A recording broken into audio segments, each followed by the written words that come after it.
aha, hu aha.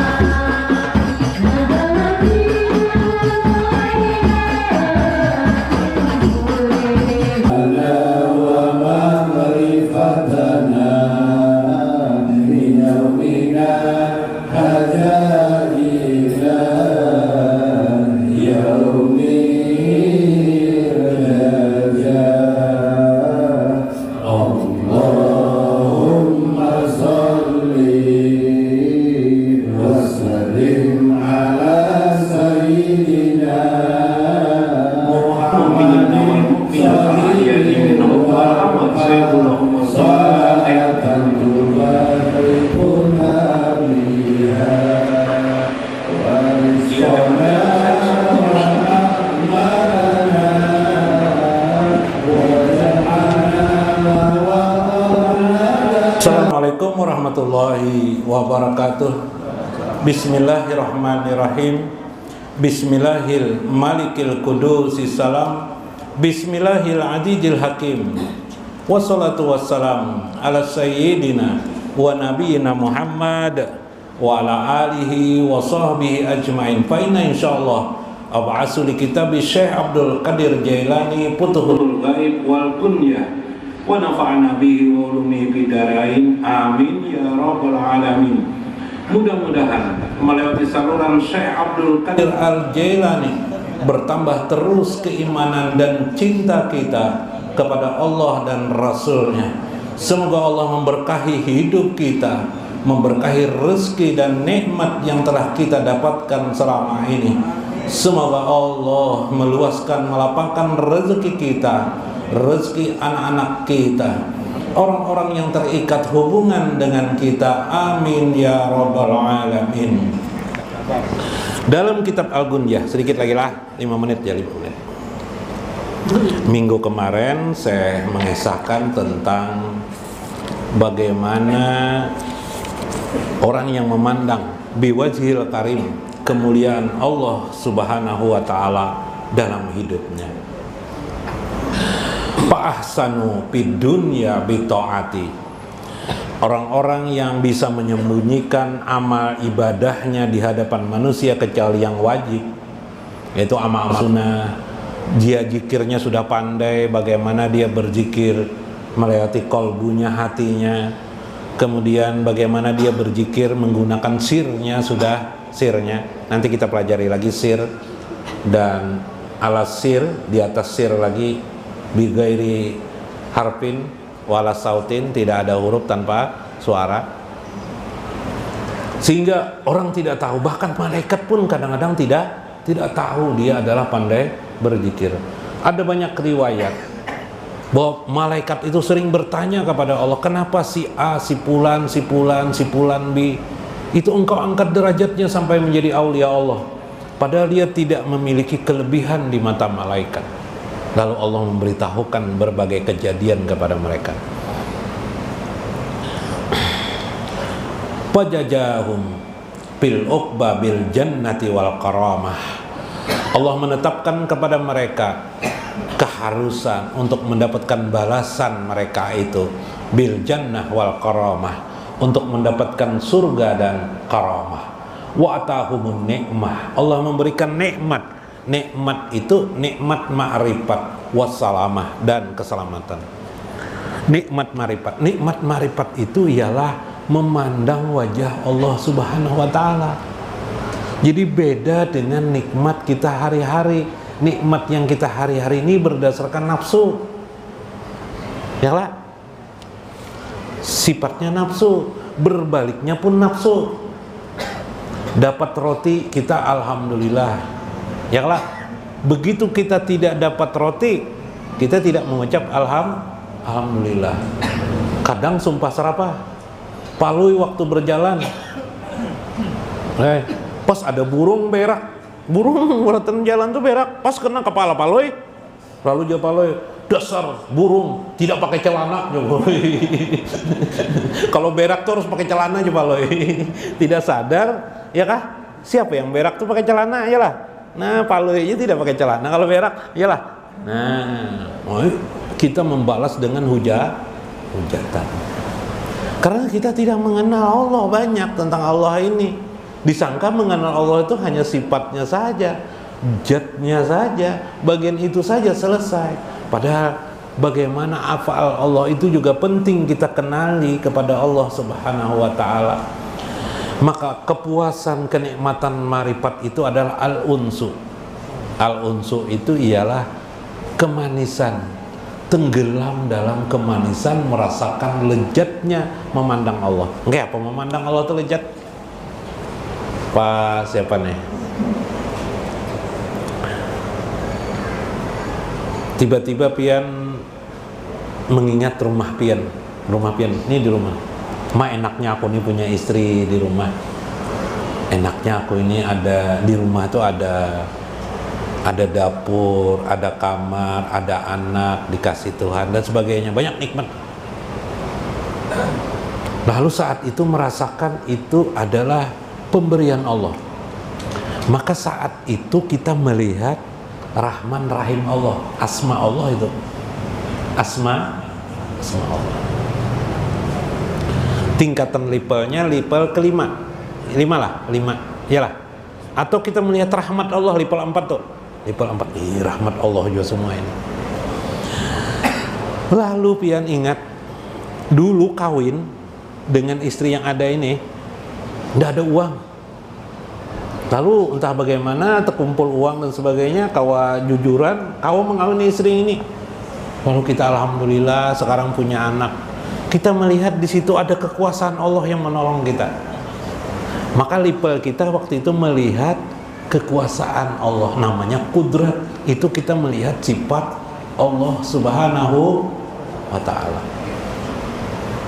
Yalah. Lalu kita mengingat istri kita tidur nyenyak, hilang tujar kita sudah tahu. Berarti tidak ada kesadaran apa-apa, seolah-olah tidak ada pernah adanya. Iyalah. Atau saat ini istri kita di rumah, bayangan aja ada. Berarti alam semesta ini bayangan aja sebenarnya. Iyalah. Dari bayangan siapa? Al-Aqsu. Tempat terbaliknya adalah wujudullah, wujud Allah Subhanahu wa ta'ala. Bukan istri kita, bukan alam ini wujud Allah, tidak. Kalau mengatakan alam ini wujud Allah, syirik kita. Karena laisa kamislihi syai'un. Tapi kita menyadari di situ semua ini ada, bayang-bayang ini ada, semuanya maujud, diadakan saja. Ya kan? Yang sebenarnya adalah menggambarkan zat Allah Subhanahu wa ta'ala yang tidak bisa dipikirkan dan disentuh oleh pikiran manusia. Subhanahu zat Allah Subhanahu. Saat itu kita masuk pada level namanya pana pilah artinya kita jadi melihat yang baik-baik dalam pandangan kita, berarti kita masuk ke asma Allah, mungkin sifat Allah, mungkin zat Allah Subhanahu wa ta'ala. Pada saat itu kenikmatan terasa indah di hati. Sehingga para sahabat Nabi SAW ketika berjihad perang mereka berkata, Ya Rasulullah, saya ingin mati syahid. Saya ingin mati syahid. Apa mati syahid? Menjadi syuhada. Kenapa? Karena mereka merasakan kebesaran dan keagungan Allah itu sudah terasa dalam hati mereka, merasakan al-unsu, kemanisan bersama Allah dan Rasulnya. Subhanallah. Dalam sebuah hadis, sahabat datang kepada Rasulullah, Ya Rasulullah, tadi saya berkomunikasi kepada istri saya di rumah. Saya baru terpikir, ya Rasulullah, bagaimana kalau saya meninggal lebih dulu, apakah aku akan bersama engkau ya Rasulullah? La ilaha illahu, tidak ada Tuhan selain dia ya Rasulullah. Katakan ya Rasulullah, apakah aku akan di akhirat, di barzah akan bersama engkau ya Rasulullah? Subhanallah. Jadi yang dipandangnya hanya dua saja, Allah dan Rasulnya. Subhanallah. Nah, ini orang yang sudah merasa lezat dengan Allah dan Rasulnya. Subhanallah. Nah, ketika dia masuk kepada tingkat fanaul fana di dalam pananya Allah, fana pillah, fana pada Allah, maksudnya tidak ada yang ada lagi, hanya Allah saya. Turun dia ke muka bumi ini sebagai orang beriman, disadarinya dia bersama dengan Rasulullah Sallallahu Alaihi Wasallam di barzah kelak, di akhirat kelak. Subhanallah. Nah, ini yang memahami level kemarin. Nah, kembali kepada Syekh Abdul Qadir Jailani tadi mengisahkan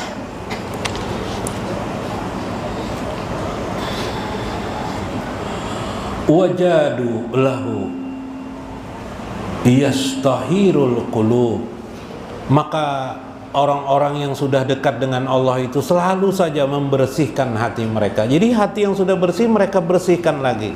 Sebagaimana Nabi SAW ketika beliau berada di mana ingin Isra Mi'raj, malaikat datang membersihkan hati Nabi. Padahal Nabi itu sudah bersih, kenapa lagi dibersihkan? Ya kan? Seperti itulah mereka mengulang-ulangi mereka. Jadi tidak ada istilah lulus. Oh, sudah saya habis. Itu orang sombong ya. Watarkul amali limasu, dia meninggalkan, dia mengenali amal-amal perbuatan apa yang sesungguhnya itu adalah asu, adalah kejelekan pada dirinya. Bijadati bidaril baqa wal minnah, dia memahami tentang kebakoan Allah Subhanahu wa ta'ala. Baqa itu kekal artinya.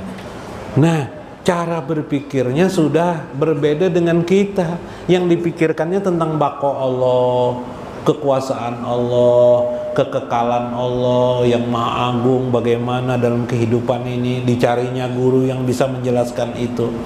Beda kalau kebanyakan kita yang kita pikirkan dunia. Yalah, gimana caranya kendaraan Beat kita ganti dengan apa guru? Vario. Nah, gimana caranya jukung kita ganti dengan perahu kelotok. Tapi tidak apa-apa itu. Tapi ketahui, sadari saja bahwa semua itu memang urusan dunia, bukan urusan akhir. Tidak perlu kita berdebat orang habis-habisan hanya urusan dunia. Nah, bila tidak kita salah posisi, ya kan seringkali kelak. Nah, menuntut ilmu, sekolah sudah kita pelajari bukan untuk bersombong, menuntut ilmu supaya banyak ilmu, tidak. Itu bahasa saja menuntut ilmu itu. Sebenarnya ilmu itu tidak berguna juga pada keadaan tertentu. Ilmu itu akan hanya memberitahu kita, tergantung kitanya melaksanakan atau tidak. Tahu kita sholat itu harus berwudu, tapi kita tidak mau melakukannya. Menurut ilmu sholat itu harus dengan disertai sebelumnya dengan wudu, tapi kita tidak mau berwudu, gimana? Sah enggak sholatnya? Tidak sah. Apalagi kalau sedang sholat berwudu, makinnya itu tidak sah. Ya kah? Nah, ini masalahnya. Jadi ilmu tidak berguna kalau kita tidak ada keinginan untuk berkehendak. Pada akhirnya kehendak kita kan, keinginan kita kan, ini yang penting dipahami. Maka mengenal Allah perlu disadari. Nah, ini ada sebuah kisah ya. Sebuah unik betapa harus kita sadari eksistensi Allah Subhanahu wa ta'ala dalam kehidupan sehari-hari ini aktif sifatnya. Keberadaan Allah itu aktif dalam hidup kita. Bukan kita yang aktif sebenarnya hebat-hebatan. Allah itu aktif. Dalam sebuah hikayat kisah Junun al-Misri. Junun al-Misri ini adalah seorang ulama besar pada waktu itu. Junun al-Misri, seorang ulama sekaligus beliau adalah seorang ahli sufi ya. Wa anhu aidan qala jahabtu ila satin nil li ghusli siyabi. Saya berjalan di pinggiran Sungai Nil. Sungai Nil itu kan daerah Mesir tuh, sampai Mesir sampai kemana Bib? Macam-macamnya lah, terusnya lah sampai ke Afrika kah? Li ghusli siyabi. Saya berada di pinggiran Sungai Nil lalu membasuh pakaianku. Fabi ain nama ana waqifun, tiba-tiba aku terkejut melihat, kenapa? Ada biaqaraibin min ajamin, ada kalajengking lah, kalajengking, kelabang lah. Kalajengking sama kelabang sama kah, beda kah bro? Hah? Sama ya lah. Sama aja tuh, Babilon, celeng sama aja lah. Ya kalak. Nah, hendak apa? Hendak menggigitku, terkejut aku. Wasta'adtu billahi yakfini syarraha. Maka aku pun mengucap a'udzubillahi minasyaitonirrajim atau a'udzu bikalimatillahi tammati min syarri ma khalaq. Kalau melihat kejahatan di hadapan kita, cepat ucapkan kalimat itu. Allahumma a'udzu bikalimatillahi tammati min syarri ma khalaq. Kalau kepanjangan a'udzubillahi min syarri ma khalaq. A'udzubillahi min syarri ma khalaq. Yang panjangnya a'udzu bikalimatillahi tammati min syarri ma khalaq. Pasarat hatta wa pitin nail. Maka dia pun akhirnya ke pinggir. Tiba-tiba bidibda'i kabirun kharaja minal mai. Tiba-tiba dari air keluarlah dibda. Dibda itu katak besar. Besar juga. Pas keluar, pas ketemu sama kalajengking dari itu. Sekalinya kalajengking itu langsung menunggangi yarkabu paruk batuhu, menunggangi di belakang kodok tadi itu, katak tadi. Hah? Guru, anehnya guru ya. Masuk ke air, jalan ke air, keluar di air. Maka saya iringilah. Saya pun mengikuti. Pakaian itu tertinggal ya. Saking ini Junun Al-Misri ini seorang ahli hikmah ya, sekaligus. Apa maksudnya nih? 2 ekor hewan nih. Kemudian tiba-tiba pamartu aqarib ila an ja'at ila syajaratin kabiratin. Sampailah di sebuah pohon yang besar. Di sana aku melihat asyabu bisyabin, seorang pemuda amrodin yang sangat tampan. Naimun, sedang tidur. Tahtuha, di bawah pohon yang besar itu. Tertidur guys. Saya melihat kemudian katak itu berhenti, kemudian kalajengking itu jatuh, kemudian mendatangi pemuda tadi, seolah-olah ingin menggigit pemuda tersebut. Kakinya kan biasanya kakinya nih, hendak digigitnya nih. Pada saat yang sama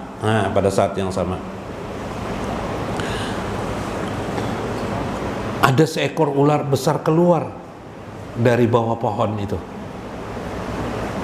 Ular itu juga ingin menggigit kaki pemuda itu. Oh, anehlah, dua ekor, ada satu kelabang, ada ular. Karena bertemu mereka, musuh bebuyutan tuh tamu. Pahamlah musuh bebuyutan. Akhirnya mereka berkelahi, saling menggigit, dan didahului oleh gigitan kelabang tadi, sehingga matilah ular tadi. Kemudian katak itu datang. Anehnya katak itu datang dan seperti seorang tunggangan aja lagi, kalajengking itu berbuat lagi di katak itu. Kemudian pergilah mereka. Lalu saya mengucap la haula wala quwata illa billah ya roki. Dan lalu saya pun ansyadu, saya bersair ketika itu, nyaring sekali. Ya rokidan wal jalil bihibzihi min kulli su'in yakunu fi zulmi kaifa tanamul uyun an mulkika. Subhanallah. Wahai orang-orang yang dalam perlindungan Tuhannya, Tuhanmu melindungimu, min kulli su'in, dari segala sesuatu keburukan dirimu, padahal engkau dalam kegelapan. Maksudnya orang tidur itu kan kegelapannya gelap, tidak tahu apa-apa. Beruntunglah kamu selalu dalam pemeliharaan dan perlindungan Allah Subhanahu wa ta'ala.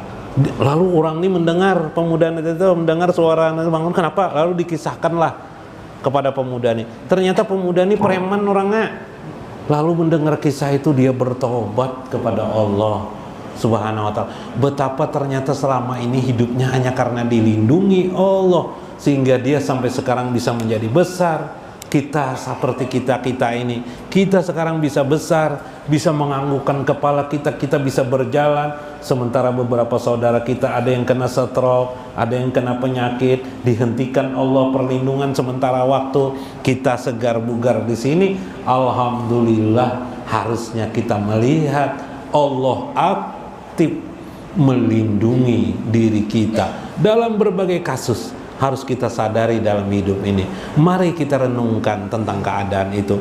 Betapa Allah Maha Pelindung pada diri kita. Mari kita bersihkan hati kita supaya kita bisa melihat bagaimana perlindungan Allah kepada diri kita, mendewasakan kita, membesarkan kita selama ini. Ini yang sering kita tidak tahu. Kenapa kita tidak tahu keadaan itu? Kita sering tidak memahami keadaan seperti ini. Sama tuh, aku bingung aja Pak, istriku tuh permintaannya aneh-aneh sekarang. Kenapa ajar garbus? Dia minta belikan gas, tabung gas, kompor gasnya ndak ada di rumahnya Pak loh. Kemudian hari lain dia meminta belikan lagi tech box tuh kah, ada kayak yang gasan antena TV baru tuh apa sekarang nih, digital kah? Nah itu minta belikan, padahal aja Pak Lui di rumah ndak ada TV-nya Pak Lui. Iya kah? Ya kah? Merenungkan sekali Pak Lui. Kenapa? Kan itu urusan dunia. Yuk kita gunakan pikiran kita merenungkan tentang keagungan, kebesaran, indahnya Tuhan, berbagi kebaikannya kepada diri kita. Sampai hari ini kita makan, alhamdulillah. Memang makanan kita beda dengan orang. Kita makanan gumbili, Jawa, ya kah? Nasi biasalah, nasi biasa. Mungkin orang-orang kaya makanannya apa tuh? Nasi unus. Apa Beb? Steak makanannya, enak sekali, kambing, langsung seekoran. Tertawa mereka. Kita pun ternyata dapat tertawa juga. Sampai mereka tinggal di hotel mewah indah, mereka tertawa-tawa senyum. Kita hari ini bisa juga tertawa tersenyum. Apa bedanya? Bahkan kalau diteliti lebih jauh, kotoran kita dengan kotorannya sama warnanya. Kuning kah amas kah coba ini? Ya kah? Kuning kah amas kah? Kuning nih tahi kah atau amas kah coba lo? Dites Bang, tahi juga coba lo. Sama-sama kotoran. Masya Allah, Allah ingin berbagi. Hanya pandangan johir orang kampung hanya sekedar di mulut saja. Semua hasilnya sama. Untuk membuktikan kau renungkan, Allah memelihara masing-masing kita. Allah lindungi semua kita dengan cara Allah yang masing-masing berbeda, tapi semuanya satu saja, perlindungan kasih sayang Allah Subhanahu wa ta'ala. Mudah-mudahan kita mengenal wajah karim Allah yang maha mulia ini dalam satmu bari kita, dalam bayangan dan pikiran kita. Mudah-mudahan bermanfaat. Wallahul muwaffiq ila aqwamit thoriq. Assalamualaikum warahmatullahi wabarakatuh.